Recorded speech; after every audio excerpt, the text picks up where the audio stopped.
Well, look, this individual, there is a member of the vice president's team who is positive for coronavirus. We have put in place the guidelines that our experts have put forward to keep this building safe, which means contact tracing, all of the recommended guidelines we have for businesses that have essential workers, we're now putting in place here in the White House.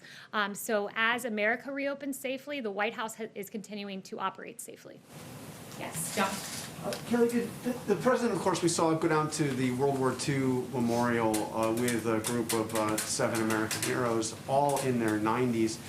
Did he give any consideration to wearing a mask, given that his valet just tested positive and he's with some of those in the most vulnerable population? Did he consider wearing a mask while he was with these veterans? Well, this president is regularly tested. This president will make the decision as to whether to wear a mask or not. I can tell you that those veterans are protected. They made the choice to come here because they've chosen to put their nation first. They wanted to be with their commander-in-chief on this momentous day, and it was their choice to come here. And I can tell you that the president always puts the safety of our veterans first and of the American people first. Well, how much exposure has he had to his valet? Can you give us a sense? I can just tell you that we've taken every single precaution to protect the president. The same guidelines that our experts have put in place. We clean the facility. We social distance. We keep people 6 feet away from one another.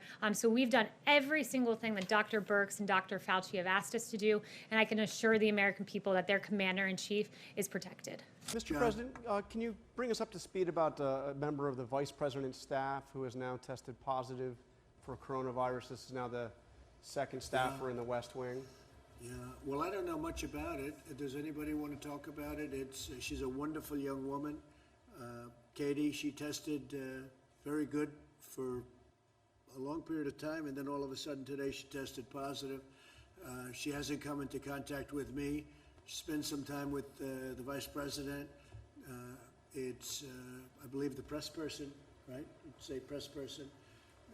So she tested positive out of the blue. This is why the whole concept of tests aren't necessarily great. The tests are perfect, but something can happen between a test where it's good and then something happens and all of a sudden she was tested very recently and tested negative. And then today, I guess, for some reason, she tested positive. So Mike knows about it, and Mike has done what he has to do. I think he is on an airplane going to some faraway place, but you'll be able to ask him later on. But they've taken all of the necessary precautions. I understand Mike has been tested, Vice President, and he tested negative. Mr. President, but if this can happen here at the White House, 2 people tested. It can happen anywhere. It can happen. So what? You see where it happens. People still confident going back to work then?